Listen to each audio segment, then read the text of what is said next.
مجھے لگتا تھا کہ علی بھائی مجھے اپنی چھوٹی بہن سمجھ کر میرا اتنا خیال رکھتے ہیں۔ مجھے کبھی بھی علی بھائی کے رویے پر شک نہیں ہوا تھا۔ حالانکہ کچھ وقت گزرا تو دھیرے دھیرے میں نے نوٹس کیا تھا کہ علی بھائی میرے قریب ہوتے جا رہے تھے۔ میں جب اپنے کمرے میں رات کو آرام کرنے کے لیے جاتی تو وہ میرے کمرے میں آ جاتے تھے، بہانے بہانے سے میری تعریف کرتے ہوئے مجھ سے ادھر ادھر کے سوال کرنے لگتے تھے، اور کبھی نیند نہ آنے کا بہانہ کر کے میرے پاس رات کو کافی دیر تک بیٹھے رہتے تھے، اور ہمیشہ میرے کمرے میں آ کر اکیلے پن کا رونا روتے تھے۔ کہتے تھے کہ اگر تمہاری بہن ٹھیک ہوتی تو آج میں اس کے ساتھ ٹائم سپینڈ کر رہا ہوتا، مگر وہ رات کو دوائی کھانے کے بعد جلدی ہی سو جاتی ہے، اس لیے مجھے بہت اکیلا پن محسوس ہوتا ہے۔ ایک دن تو وہ کہنے لگے کہ اچھا ہوا تم اس گھر میں آ گئی ہو، تمہارے آنے سے میرے گھر میں بہت رونق ہو گئی، ورنہ جب سے نشا کا ایکسیڈنٹ ہوا ہے گھر بالکل ویران ہو کر رہ گیا تھا۔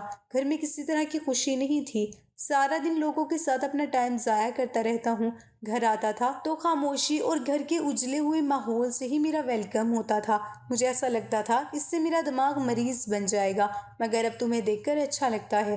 علی بھائی مجھے نرم نظروں سے دیکھنے لگتے تھے تو میں شرما جاتی تھی۔ اپنا آپ مجھے بہت اسپیشل لگنے لگا تھا، ایسا لگتا تھا جیسے میں سچ میں بہت اچھی ہوں۔ علی بھائی میرے اس گھر میں ہونے پر خوشی کا اظہار کرتے، مجھے اس گھر کے لیے اہم ہونے کا احساس دلاتے تھے۔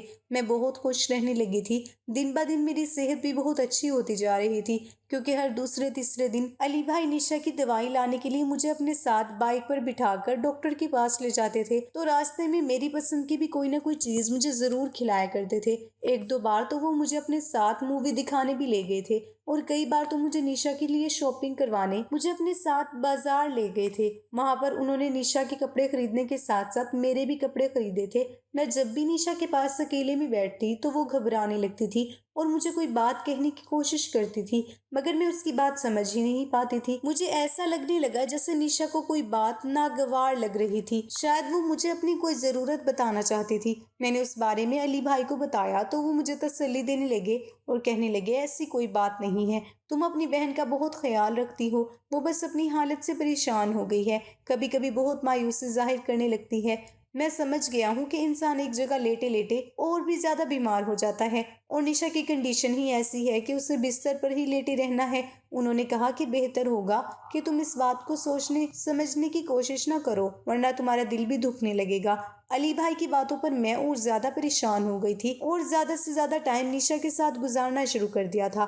رات کو وہ سوتی نہیں تھی، تب تک میں اس کے کمرے میں بیٹھی رہتی تھی اور علی بھائی میرے ساتھ باتوں میں لگے رہتے تھے۔ ہم زیادہ سے زیادہ نشا کو ہنسانے کی کوشش کرتے تھے۔ جب وہ جاتی تو میں اپنے کمرے میں آ جاتی تھی۔ علی بھائی باتوں ہی باتوں میں کبھی مجھے تسلی دینے کے بہانے میرے کندھے کو تھپکانے لگتے تھے تو کبھی مجھے چھونے لگتے تھے۔ میں اس بات پر دھیان ہی نہیں دیتی تھی، کیونکہ میرا دھیان زیادہ تر نشا کے اشاروں کرتی ہوئی آنکھوں پر ہوتا تھا، مگر ہر بار علی بھائی مجھے کسی نہ کسی چیز کے بہانے سے کمرے سے باہر بھیج دیا کرتے تھے، یا پھر کبھی کچن میں بھیج دیتے تھے، اور جب میں واپس آتی تو نشا بڑی خاموشی سے آنکھیں بند کر کے لیٹی ہوئی ہوتی تھی۔ ایک دن تو علی بھائی مجھ سے کہنے لگے کہ نشا اب تمہیں بہت زیادہ تنگ کرنے لگی ہے، تم تھک جاتی ہو، تمہارے لیے گھر کے بہت کام ہوتے ہیں نا، اب اگر نشا تم سے کوئی کام کہا کرے تو تم اپنے کمرے میں اٹھ کر آ جایا کرو، اس کے لیے تم پریشان مت ہوا کرو، میں اس کے سارے کام خود کر لیا کروں گا، میں اس کا بہت خیال رکھتا ہوں۔ ہم اس کی لاچاری کا علاج نہیں کر سکتے، اس کو ٹھیک کرنا تو اللہ کے ہاتھ میں ہے۔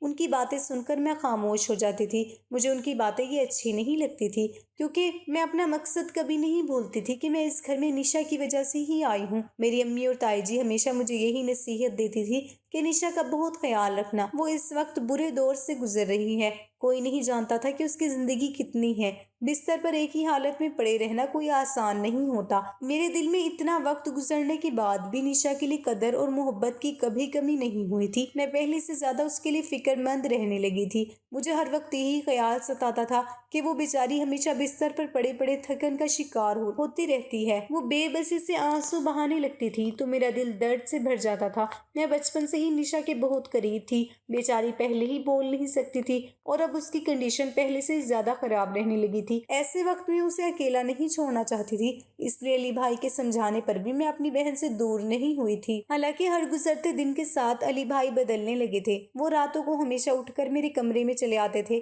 کبھی چائے کا بہانہ کرتے تو کبھی کسی چیز کے بارے میں پوچھنے لگتے تھے۔ کبھی کبھی تو ایسا ہوتا تھا میں نیند میں ہوتی تھی اور علی بھائی آ کر میرے پاس بیٹھ جاتے تھے۔ میں گھبرا کر جاگ جاتی تو وہ کمرے میں آنے کا کوئی نہ کوئی الٹا سیدھا بہانہ بنا دیتے تھے۔ میں ان کے گھر میں رہ رہی تھی، اس لیے کمرے کا دروازہ بند کرنے کی جرت نہیں کر سکتی تھی، نہ ہی میں ان سے اس بات کی شکایت کر سکتی تھی کہ مجھے ان کا اس طرح سے رات کے وقت میرے کمرے کے اندر آنا برا لگتا ہے۔ انہیں جو چاہیے ہوتا ہے میں ٹائم سے پہلے ہی ان کے کمرے میں پہنچا دیتی تھی، لیکن پھر بھی وہ میرے کمرے میں آنا نہیں چھوڑتے تھے۔ میں اپنے گھر جانا بھی چاہتی تو تائی جی مجھے گھر آنے نہیں دیتی تھی۔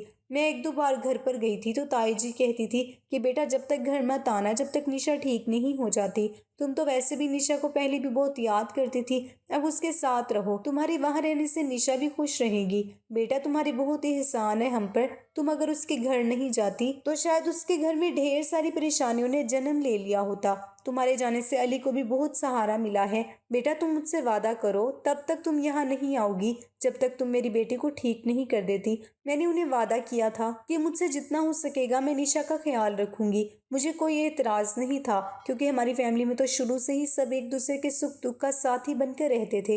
تائی جی بھی مجھ سے نشا کے گھر پر رہنے کے لیے اسی لیے ضد کرتی تھی تاکہ اس کا گھر بنا رہے۔ وہ گونگی تھی اور اب اس کی ریڑھ کی ہڈی بھی خراب ہو چکی تھی۔ اتنی ساری باتوں سے تنگ آ کر کہیں علی اسے چھوڑ نہ دے، اس لیے گھر کے سارے ہی ممبرز یہی چاہتے تھے کہ وہ جلد سے جلد ٹھیک ہو جائے تاکہ اس کی آنے والی زندگی برباد نہ ہو جائے۔ تایا جی بھی نشا کے علاج پر کافی پیسہ لگا چکے تھے۔ ایک رات میں سونے کی تیاری کر رہی تھی جب علی بھائی اچانک میرے کمرے میں بستر پر آ کر بیٹھ گئے۔ جب میں نے ان سے کمرے میں آنے کی وجہ پوچھی تو وہ اپنا سر پکڑ کر بیٹھ گئے تھے۔ کہنے لگے کہ سر میں بہت درد ہو رہا ہے، میں نے دوائی بھی لے لی ہے، شاید آرام آ جائے، مگر آرام نہیں آ رہا۔ شاید مجھے تھکن بہت زیادہ ہو رہی ہے۔ اگر تمہیں برا نہ لگے تو پلیز میرے سر میں تیل لگا دو اور کچھ دیر میرے سر کی مالش کر دو، شاید اس سے مجھے آرام مل جائے۔ میں ان کی بات پر بہت گھبرا گئی تھی۔ مجھے اچھا نہیں لگا کہ میں ان کے سر کی مالش کروں۔ ابھی میں ان کے اتنے قریب تو نہیں ہوئی تھی اور نہ ہی ان سے میرا کوئی ایسا رشتہ تھا کہ ان کی ایسی خدمت کرتی۔ میں نے اپنے غصے کو کنٹرول کرتے ہوئے ان سے کہا کہ میں آپ کو چائے بنا دیتی ہوں، اس سے ضرور آپ کی تھکن دور ہو جائے گی اور آپ کے سر کا درد بھی ختم ہو جائے گا۔ علی کا جواب سنا بھی نہیں، میں باہر نکل گئی۔ کچن میں چائے بناتے ہوئے بھی میں بہت شرمندگی محسوس کر رہی تھی اور جان بوجھ کر میں نے چائے بنانے میں دیر کی تھی۔ پہلے تو وہ اپنی حد میں رہتے تھے تو مجھے اچھے لگتے تھے، مگر جب سے وہ اپنی حد سے باہر ہو رہے تھے ان کا بار بار بے وجہ مجھے چھونا اور میرے قریب آنا اب مجھے بہت برا لگنے لگا تھا۔ میں جوان اور خوبصورت لڑکی تھی، اتنی بے وقوف اور ناسمجھ نہیں تھی کہ ایک مرد کی حرکتیں نہ پہچان پاتی، مگر میری مجبوری یہی تھی کہ میں علی بھائی کو کچھ نہیں کہہ سکتی تھی۔ جب چائے بنا کر کمرے میں گئی تو میں نے دیکھا وہ میرے کمرے میں میری ہی جگہ پر سو رہے تھے۔ میں حیران رہ گئی تھی۔ مجھے اس رات علی بھائی کی حرکت پر بہت نفرت محسوس ہوئی تھی۔ میں نے خاموشی سے چائے کا کپ سائڈ ٹیبل پر رکھ دیا تھا اور خود کمرے سے باہر نکل آئی تھی اور دوبارہ میں کمرے میں واپس نہیں گئی۔ میں نشا کے پیروں میں ہی لیٹ کر سو گئی تھی اور علی بھائی میری جگہ پر سوتے رہے۔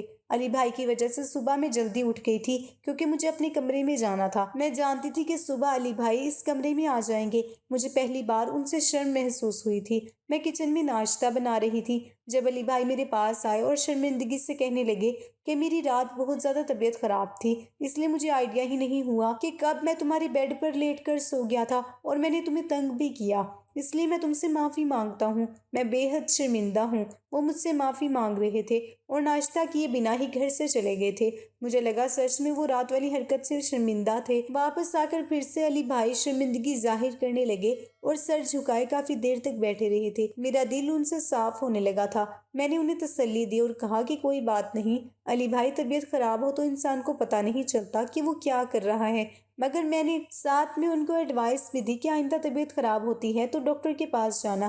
وہ کہنے لگے کہ اب یہی کروں گا، مجھے لگتا ہے کہ میرا بلڈ پریشر لو ہو رہا ہے۔ تم تو گھر کے حالات جانتی ہو نا، مجھے ہمیشہ نشا کی فکر لگی رہتی ہے۔ میں پہلے ہی اکیلا اس گھر میں رہتا تھا، گھر میں نشا کے آنے سے مجھے کچھ سہولت ہوئی تھی، اب وہ بھی بستر سے لگ گئی ہے۔ تم آخر کب تک ہمارا گھر سنبھالو گی؟ بس یہی سوچ مجھے بیمار کر رہی ہے۔ وہ بڑے ہی افسوس بھرے لہجے سے کہہ رہے تھے۔ میں نے کہا کہ علی بھائی، میں یہاں نشا کے لیے آئی ہوں، میں نے کسی پر کوئی احسان نہیں کیا اور جب تک نشا زندہ ہے میں اس کا خیال رکھوں گی، چاہے مجھے یہیں پر رہنا پڑے۔ میں کبھی بھی نشا کو اس حال میں چھوڑ کر نہیں جا سکتی۔ میری بات سن کر علی بھائی کی آنکھیں چمک اٹھی تھی۔ کہنے لگے کہ تم سچ میں بہت اچھی ہو، تم ہمارے گھر کی ممبر بن گئی ہو، مجھے خوشی ہے کہ تم نے میرے گھر کو سنبھال لیا، میں تو تمہارا احسان مند ہوں۔ علی بھائی کی بات پر میں کچھ شرمندہ ہوئی تھی کیونکہ میرے گھر والے بھی یہی چاہتے تھے کہ میں یہی رہوں، لیکن مجھے نہیں پتا تھا کہ علی بھائی کی نرمی مجھے کس موڑ پر لے جائے گی۔ نشا کی بے چینی بڑھتی جا رہی تھی، وہ ہر وقت آنکھوں سے آنسو بہاتی رہتی تھی اور میں اس کی فکر میں پریشان ہوتی جا رہی تھی۔ کبھی کبھی میں اللہ سے شکوہ بھی کرتی کہ بیچاری کو پہلے ہی آپ نے بے زبان بنا دیا اور اب تو اس کا جسم بھی لاچار کر دیا۔ کاش وہ بولنے کی قابل ہوتی تو اپنی ضرورت مجھے کھل کر بتا سکتی۔ وہ جب بھی مجھے کچھ کہنے کی کوشش کرتی تھی، علی بھائی مجھے کمرے سے بھیج دیتے تھے۔ ایک رات میں سوئی تو اچانک مجھے ایسا محسوس ہوا جیسے نشا کے کمرے سے عجیب عجیب سی آواز آ رہی تھی۔ میں گھبرا کر اٹھی کہ شاید نشا کو کسی چیز کی ضرورت ہے۔ میرے دماغ سے علی بھائی کا خیال نکل چکا تھا۔ مجھے یاد نہیں رہا کہ رات کے وقت علی بھائی اس کے پاس ہوتے تھے اور اس کی کوئی بھی ضرورت پوری کر سکتے تھے۔ میں اپنے کمرے سے نکل کر بھاگتے ہوئے نشا کے کمرے میں گئی، مگر دروازے پر ہی مجھے رکنا پڑا کیونکہ سامنے جو نظارہ میں نے دیکھا تھا اسے دیکھ کر میرے پیروں تلے سے زمین نکل گئی تھی۔ میں آگے بڑھ کر علی بھائی کو روکنا چاہتی تھی مگر میرا جسم یہ حرکت کرنے سے انکار کر چکا تھا۔ میں واپس اپنے کمرے میں لوٹ آئی تھی اور اپنا سر پکڑ کر بیٹھ گئی تھی۔ ساری رات میں سو نہیں پائی تھی۔ میری آنکھوں میں نشا کی تکلیف سے پیلا پڑا ہوا چہرہ گھوم رہا تھا۔ اگلی صبح جب میں نشا کے پاس ناشتہ لے کر گئی تو اسے دیکھ کر میں رو پڑی تھی۔ مجھے اس پر بہت ترس آیا تھا، وہ بیچاری اتنی تکلیف جھیل رہی تھی۔ علی بھائی مجھے دیکھ کر فکر مندی سے میرے پاس آتے ہوئے مجھ سے پوچھنے لگے کہ میں کیوں رو رہی ہوں۔ اب مجھے علی بھائی سے ڈر لگنے لگا تھا۔ میں نے جلدی سے اپنے آنسو صاف کیے اور کمرے سے نکل گئی۔ میرے دماغ میں بار بار یہی خیال آنے لگا کہ شاید نشا مجھ سے یہی بات بتانا چاہتی تھی۔ اس کی بے بسی اور اشارے کرتی ہوئی آنکھیں مجھے یاد آ رہی تھی۔ مجھے اس گھر میں رہتے ہوئے لگ بھگ 4 مہینے گزر گئے تھے اور مجھے آئیڈیا نہیں ہوا تھا کہ نشا کسی مصیبت میں پڑی ہوئی تھی۔ علی بھائی نے میری گمسم حالت کئی دنوں تک برداشت کی مگر پھر ایک دن مجھ سے سوال کر بیٹھے، کہنے لگے کہ میں تم سے جب بھی بات کرتا ہوں تو تم میری بات کا ٹھیک سے جواب نہیں دیتی ہو۔ نہ جانے تمہارا دھیان کدھر رہنے لگا ہے، تمہارا رویہ بھی مجھ سے بدلتا جا رہا ہے۔ کیا کوئی بات ہے تو پلیز مجھے بتا دو، میں اپنے گھر میں کسی طرح کا تماشا نہیں چاہتا۔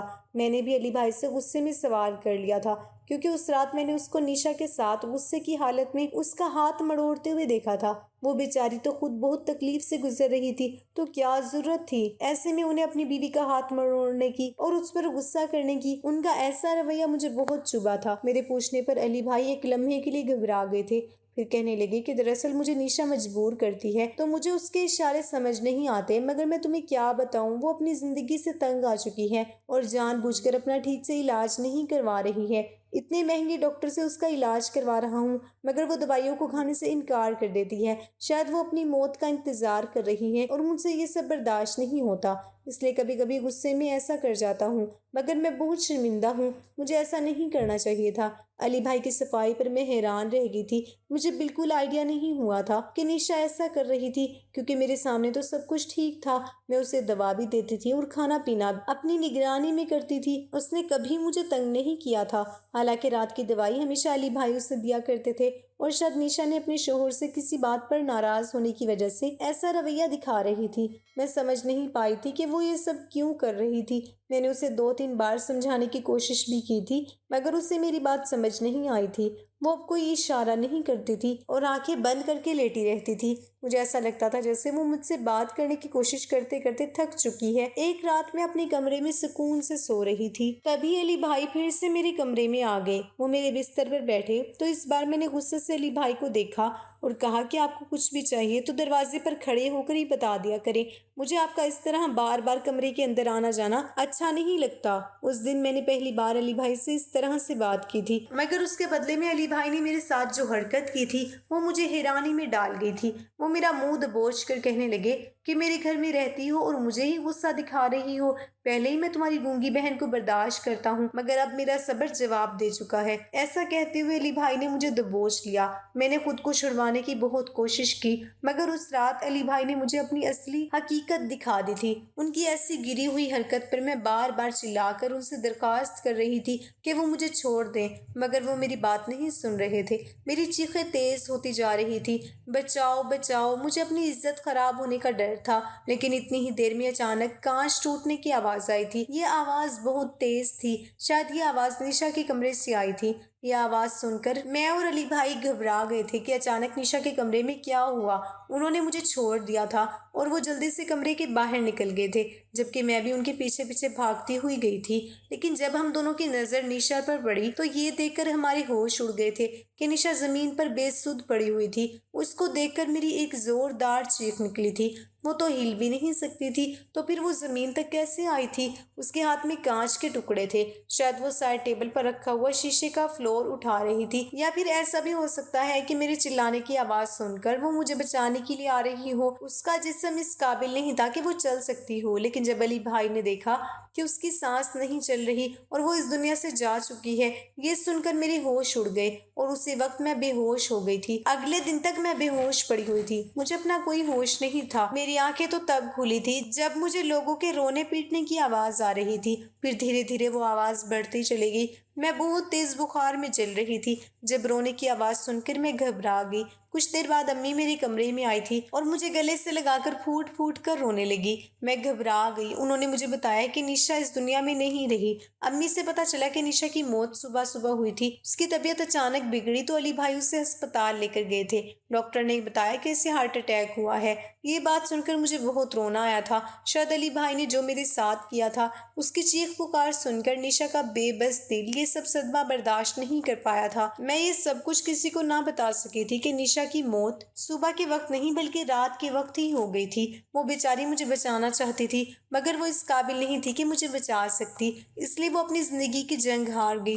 میں جانتی تھی کہ کوئی میری بات پر یقین نہیں کرے گا۔ وہ انسان سب کے لیے تھا ہی اتنا اچھا، کوئی نہیں جانتا تھا کہ وہ اتنا شاطر ہے۔ وہ الٹا میرے اوپر ہی نشا کی موت کا الزام لگا سکتا تھا۔ اسے لگتا تھا کہ وہ میرے ساتھ بھی غلط کرے گا تو سب کو یقین ہو جائے گا کہ نشا کی موت کا ذمہ دار بھی وہی ہے، اور میری عزت بھی اسی نے خراب کی ہے۔ اس لیے اس نے مجھے خاموشی سے بستر پر لٹا دیا تھا اور میرے گھر والوں کو انفارم کر دیا تھا کہ نشا کی طبیعت بگڑنے لگی ہے، وہ مر گئی ہے۔ نشا کی موت نے میری حالت کا بھرم رکھ لیا تھا۔ سب کو یہی لگنے لگا کہ اس کی موت کی وجہ سے میری حالت ایسی ہو رہی ہے۔ گھر میں موت کے ہنگامے ٹھنڈے ہوئے تو میرے والدین نے میرے لیے رشتے تلاش کرنا شروع کر دیے تھے، مگر کوئی بھی مجھے اپنے گھر کی بہو بنانے کے لیے تیار نہیں تھا، کیونکہ لوگ میرے والدین سے کہہ رہے تھے کہ نہ جانے کب سے تمہاری بیٹی نشا کے سسرال میں رہ رہی تھی اور اس کے علی بھائی کے ساتھ افیئر چل رہا تھا، لیکن ایسا کچھ بھی نہیں تھا۔ لوگوں نے میرے والدین کو بتایا تھا کہ ہم نے کئی بار علی کو اس کے ساتھ گاڑی پر گھومتے پھرتے دیکھا تھا اور وہ ان کے گھر میں رہ بھی اسی مقصد سے رہی تھی، مگر ایسا کچھ بھی نہیں تھا۔ یہی سب سوچتے ہوئے کہ میرا رشتہ کہیں نہیں ہو رہا، لوگ مجھے اور علی کو لے کر بدنام کر رہے تھے، اس لیے انہوں نے میرا رشتہ علی کے ساتھ ہی طے کرنے کا فیصلہ کر لیا تھا۔ وہ لوگ سوچتے تھے کہ شاید علی سے اچھا ہمسفر مجھے نہیں مل سکتا۔ جس انسان نے ان کی گونگی بیٹی کا اتنا خیال رکھا، وہی میرا بھی بہت خیال رکھ سکتا ہے، مگر میں اس رشتے کے لیے بالکل بھی راضی نہیں تھی۔ میں نے اس رشتے سے صاف انکار کر دیا تھا۔ میرے گھر والے تھے کہ زبردستی میرے ساتھ اس کی شادی کرنے پر تیار ہو گئے تھے۔ علی تو بیٹھا ہی اسی سہارے تھا کہ وہ مجھ سے شادی کر لے۔ آخرکار اسے میری گونگی بہن پسند نہیں تھی، اس نے تو شادی صرف دولت کے لیے ہی کی تھی۔ وہ یہ بات اچھی طرح سے جانتا تھا کہ نشا اپنے والدین کی اکلوتی بیٹی ہے، اور پھر وہ غریب ہے جسے خوبصورت لڑکی کے ساتھ ساتھ ایک امیر سسرال بھی مل رہا ہے۔ ماں باپ کے مرنے کے بعد سب کچھ بیٹی اور داماد کا ہو جائے گا۔ اس نے کافی دور تک کی سوچ رکھی تھی، مگر جب اس نے مجھے دیکھا تھا تو اس کی نیت مجھ پر بھی خراب ہو گئی تھی۔ پہلے بھی وہ اپنے مقصد میں کامیاب ہو چکا تھا اور اب بھی مجھے پا کر وہ اپنے مقصد میں کامیاب ہونا چاہتا تھا، لیکن میں ایسا نہیں ہونے دے سکتی تھی۔ میرے گھر والوں نے میری اس کے ساتھ شادی فکس کر دی تھی، اس لیے اب میں نے فیصلہ کر لیا تھا کہ میں نشا کی طرح اس انسان کے ساتھ گزار نہیں سکتی۔ وہ نشا کو ہمیشہ مجھے لے کر بلیک میل کرتا تھا۔ نشا یہ بات بہت اچھے سے جانتی تھی، وہ مجھ پر گندی نظر رکھتا ہے۔ وہ مجھے یہی بات سمجھانے کی کوشش کرتی تھی، مگر میں کبھی اس کی یہ بات نہیں سمجھ سکی تھی۔ میں دلہن بنی بیٹھی تھی، باہر سارے مہمان آ چکے تھے، میری شادی کا انتظام ہو چکا تھا، میں بے حد رو رہی تھی، لیکن اب مجھے ایک ایسا قدم اٹھانا تھا جو میرے لیے بہت ضروری تھا، اس لیے میں اپنے گھر کی کھڑکی سے رسی سے لٹک کر نیچے اتر گئی تھی، پھر سب لوگوں سے بچ کر جیسے تیسے کر کے اپنے گھر سے نکل آئی تھی۔ میں لگاتار بھاگتی جا رہی تھی جب اچانک میری ٹکر بڑی سی گاڑی سے ہوئی تھی۔ مجھے ہلکی پھلکی چوٹ آئی تھی، مگر میں اٹھ کر پھر سے بھاگنا چاہتی تھی جب وہ انسان گاڑی سے نکل کر میرے قریب آیا اور مجھے سنبھالنے کی کوشش کرنے لگا، لیکن جیسے ہی میری نظر اس لڑکے پر پڑی تو یہ دیکھ کر میرے ہوش اڑ گئے تھے۔ کہ وہ لڑکا کوئی اور نہیں بلکہ میرے کالج میں پڑھنے والا میرا اور نشا کا بہت اچھا دوست تھا۔ مبشر کہنے لگا، نیلم تم یہاں پر کیا کر رہی ہو اور یہ تم نے اپنا کیا حال بنایا ہوا ہے، اور تم کہاں تھی؟ تم نہیں جانتی میں کتنے وقت سے تمہیں ڈھونڈ رہا ہوں۔ میں نے مبشر سے کہا تھا کہ آج میری شادی ہونے جا رہی ہے نشا کے شوہر کے ساتھ، میں وہاں سے بھاگ آئی ہوں۔ وہ میری بات سن کر چونک گیا تو میں نے اسے پوری بات بتائی۔ میں نے اس سے کہا کہ میں اس انسان سے شادی نہیں کرنا چاہتی جو اتنا گھٹیا ہے، اس لیے میں سب کچھ چھوڑ چھاڑ کر بھاگ رہی تھی۔ مبشر کہنے لگا کہ میں تمہیں اپنے ساتھ لے کر چلنے کے لیے تیار ہوں، میں تم سے شادی کروں گا۔ میں اس کی بات سن کر حیران رہ گئی تھی۔ وہ کہنے لگا، ہاں نیلم، میں تم سے بہت پیار کرتا ہوں۔ تم نہیں جانتی کہ کالج میں نے تمہیں کافی بار پرپوز کرنے کی کوشش کی تھی، مگر میں دیر کر چکا تھا۔ پڑھائی پوری ہونے کے بعد جب ہم سب لوگ الگ ہو گئے تب میں نے تمہیں ڈھونڈنے کی بہت کوشش کی۔ میں تمہارے بارے میں زیادہ کچھ جانتا بھی نہیں تھا۔ میں نے تمہاری ایک سہیلی سے تمہارا نمبر نکلوایا، لیکن جب میں نے تمہیں کال کرنے کی کوشش کی تو کبھی تمہارا نمبر لگا ہی نہیں۔ ایک بار میں تمہارے گھر کی طرف بھی گیا تھا، بڑی مشکل سے مجھے تمہارے گھر کا ایڈریس ملا تھا تاکہ میں تم سے بات کر سکوں، مگر مجھے وہاں آس پاس کے لوگوں نے بتایا کہ تم تو وہاں رہتی ہی نہیں ہو۔ جب سے نشا کی شادی ہوئی ہے تمہیں وہاں پر لوگوں نے دیکھا ہی نہیں ہے۔ یہ سب سن کر میں حیران رہ گیا تھا اور پھر میں نے تمہیں ڈھونڈنے کی کوشش کرنی بند کر دی تھی، اور آج دیکھو اللہ نے کس حالات میں مجھے تم سے ملا دیا۔ مبشر کی بات سن کر میری آنکھوں میں آنسو آ گئے تھے۔ یہ بات تو میں جانتی تھی کہ وہ مجھے پسند کرتا تھا، کیونکہ کالج ٹائم سے ہی وہ میرے ساتھ کچھ ایسی حرکتیں کرتا تھا جس سے مجھے ایسا لگتا تھا کہ وہ مجھ سے یک طرفہ محبت کرتا ہے، مگر میرے دل میں اس کے لیے کوئی ایسی بات نہیں تھی۔ لیکن آج جب وہ مجھے ایسے حالات میں اپنی محبت کا اظہار کر رہا تھا تو میرے دل میں اس کے لیے محبت جاگ اٹھی تھی، اور پھر میں نے اپنے گھر والوں کے بارے میں بنا کچھ سوچے سمجھے ہی اس کے ساتھ شادی کر لی تھی، اور میں اس کی بیوی بن کر آج ایک خوشحال زندگی گزار رہی ہوں۔ لیکن میں واپس پلٹ کر کبھی اپنے گھر والوں کے پاس نہیں گئی۔ میں جانتی تھی کہ وہ لوگ مجھے دوبارہ سے اس درندے کے حوالے کر دیتے۔ کچھ لوگ باہر سے دیکھنے میں جتنے اچھے ہوتے ہیں اصل میں اندر سے وہ کچھ اور ہی ہوتے ہیں، اس لیے لوگوں کو پرکھنا سیکھیے۔ ہر انسان جیسا باہر سے دکھتا ہے وہ اندر سے ویسا بالکل بھی نہیں ہوتا۔ میں جانتی ہوں کہ میرے گھر والے آج بھی مجھے غلط سمجھتے ہوں گے، لیکن مجھے ان کی ایسی خوشیوں سے کوئی فرق نہیں پڑتا جس سے میری ساری زندگی کا نقصان ہو۔ آپ لوگ ہی بتائیں کہ کیا میں نے گھر سے بھاگ کر اور مبشر کے ساتھ شادی کر کے صحیح کیا یا پھر غلط؟